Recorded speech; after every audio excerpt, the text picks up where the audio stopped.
الحمد لله وحده والصلاة والسلام على من لا نبي بعده أما بعد فأعوذ بالله من الشيطان الرجيم بسم الله الرحمن الرحيم قال الله تبارك وتعالى حرمت عليكم الميتة والدم ولحم الخنزير وما أحل لغير الله به والمنخنقة والموقوذة والمتردية والنتيحة وما أكل السبع إلا ما ذكيتم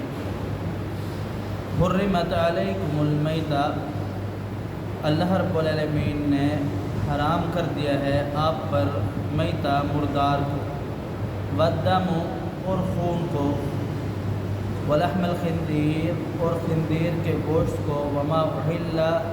لغیر اللہ بہ اور ایسی چیزوں کو جو اللہ رب العالمین کے نام پر نہ ذبح کی گئی ہو، کسی اور کے نام پر ذبح کی گئی ہو۔ حرمت علیکم المیتہ اللہ رب العالمین نے تم پر مردار اور خون کو حرام قرار دے دیا۔ نبی کریم صلی اللہ علیہ وسلم کی حدیث سے آپ علیہ السلام نے فرمایا کہ اللہ رب العالمین نے آپ پر دو قسم کے مردار اور دو قسم کے خون آپ پر حلال کیے۔ وہ دو قسم کے مردار جیسے کہ ایک سمندر کی مچھلی ہے اور دوسرا ٹڈی، یہ دو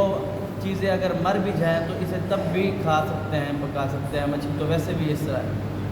اور خون، جگر اور تیلی، یہ دو قسم کے خون ہیں آپ پر اللہ رب العالمین نے حلال قرار دیے ہیں۔ اس کے علاوہ بقیہ جتنی بھی اقسام ہیں مردار کی وہ اللہ رب العالمین نے حرام قرار دی ہے۔ جناب ام میمونہ رضی اللہ تعالی عنہا، ان کی ایک بکری مر گئی، تو وہ جب مر گئی تو رسول اللہ صلی اللہ علیہ وسلم نے اسے دیکھا۔ پیارے حبیب پیغمبر علیہ السلام فرمانے لگے کہ آپ اس بکری کی جو کھال ہے اسے اتار کے اس سے کام لے لو۔ کھال سے اسے دبا کر دے کر کے اس کے اندر چمڑے کے اندر پانی بھرا جاتا تھا اور بے شمار اس سے کام لیے جاتے تھے۔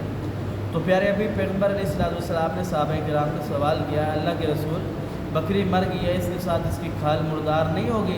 تو پیارے حبیب پیغمبر علیہ السلام نے فرمایا جب اسے دباغت دیا جاتا ہے، رگا جاتا ہے، تو پھر اس کے بعد اللہ رب العالمین نے اسے تمہارے لیے جائز، جو کھائی تو نہیں جاتی، اس کے اندر بندہ اسے کام ہی لیتا ہے، اس کے اندر پانی بھر لیا، مشکیزہ بنا لیا اس کا، تو آپ علیہ السلام نے فرمایا اسے یہ کام لینا جائز ہے۔ فرمایا اسے کھانا تب بھی کھال کھاتا تو نہیں ہے، اسے کھانا حرام ہے، باقی اسے کام لیا جا سکتا ہے۔ تو پیارے حبیب پیغمبر علیہ السلام سے پوچھا کہ اللہ کے رسول جو مردار جانور کی چربی ہوتی ہے اس کے بارے میں آپ کا کیا حکم ہے؟ اس سے ہم جو سمندر کے اندر کشتیاں چلتی ہیں اس کے اوپر ہم اس کو جیسے گریس کے طور پر استعمال کیا جاتا ہے اور اسے تیل بھی بنایا جاتا ہے۔ پیارے حبیب پیغمبر علیہ السلام نے فرمایا یہ چیز استعمال نہیں کر سکتے، مردار کا گوشت بھی حرام ہے، اس کی چربی بھی حرام ہے۔ یہودیوں نے بھی یہی کیا تھا کہ جب گوشت اللہ رب العالمین نے ان پر حرام کر دیا حلال جانوروں کا، تو پھر وہ اس کی چربی استعمال کرنا شروع ہوں گے۔ تو اللہ رب العالمین نے اس چیز سے منع فرمایا، جو چیز مر جائے اس کی کھال بھی، اس کے گوشت بھی حرام ہے اور اس کا چربی بھی حرام ہے۔ اور آگے رب تعالیٰ فرماتے ہیں کہ ولحم الخنزیر، اور خنزیر کا گوشت کھانا، خنزیر سور کو بولتے ہیں، سور مطلب وہ جنگلی ہو یا گھر کا پالتو ہو، تو اللہ رب العالمین نے دونوں صورتوں میں اسے حرام قرار دیا، کیونکہ یہ بے حیا جانور ہے۔ یہ بے حیا مطلب یہ ہے کہ یہ اسے نہ اپنی ماں کا پتہ ہوتا ہے، نہ بیٹی کا پتہ ہوتا ہے، نہ بہن کا پتہ ہوتا ہے، اسے جب دل چاہتا ہے جس کے اوپر یہ اس کے ساتھ ہم بستری کر لیتا ہے۔ اس وجہ سے اللہ کے رسول پیارے حبیب پیغمبر علیہ السلام نے فرمایا کہ یہ حرام جانور ہے، اللہ رب العالمین نے اسے حرام قرار دیا ہے۔ اب اس کی خصلت ایسی ہے کہ اگر اس کا جو گوشت کھائے گا، اس کی جو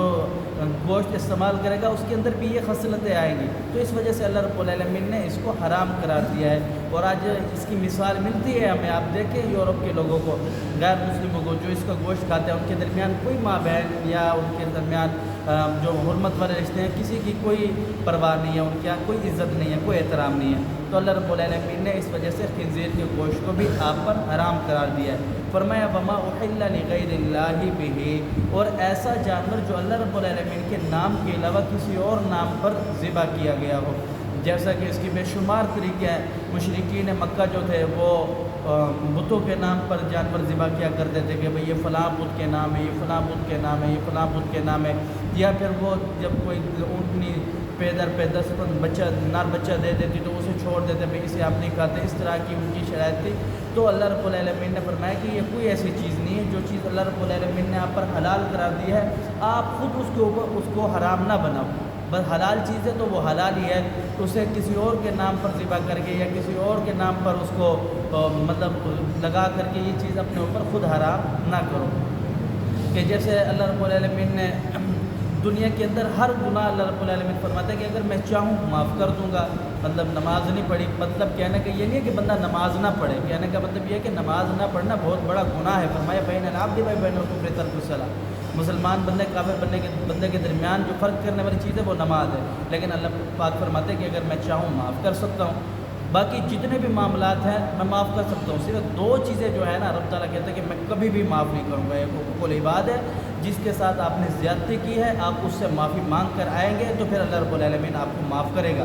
دوسری چیز یہ ہے کہ اللہ رب العالمین کے ساتھ کسی کو شریک نہ کیا جائے۔ یہی وجہ ہے کہ جناب لقمان علیہ السلام اپنے اولاد کو نصیحت کرتے ہیں، فرماتے ہیں کہ وَإِذْ قَالَ لُقْمَانُ لِابْنِهِ وَهُوَ يَعِظُهُ يَا بُنَيَّ لَا تُشْرِكْ بِاللَّهِ إِنَّ الشِّرْكَ لَظُلْمٌ عَظِيمٌ۔ بیٹو تمہیں جتنا بھی مشکل آپ پہنچے، تمہیں کاٹ دیا جائے، تمہیں جلا دیا جائے، تمہیں ذبح کر دیا جائے، لیکن پھر بھی آپ نے اللہ رب العالمین کے ساتھ شرک نہیں کرنا، شرک بڑا ظلم ہے۔ یہاں اللہ رب العالمین فرما رہے ہیں کہ جو جانور میرے نام کے علاوہ کسی اور کے نام پر، یعنی اللہ رب العالمین کو شریک ٹھہرایا گیا، کسی اور کے نام پر ذبح کیا جائے گا تو وہ جانور آپ پر حرام ہے، اس کا گوشت حرام ہے، اس کی ہر چیز آپ پر حرام ہے۔ اللہ سمجھنے عمل کی توفیق دے۔ اقول قولی ھذا استغفر اللہ لی و لکم ولسائر المسلمین۔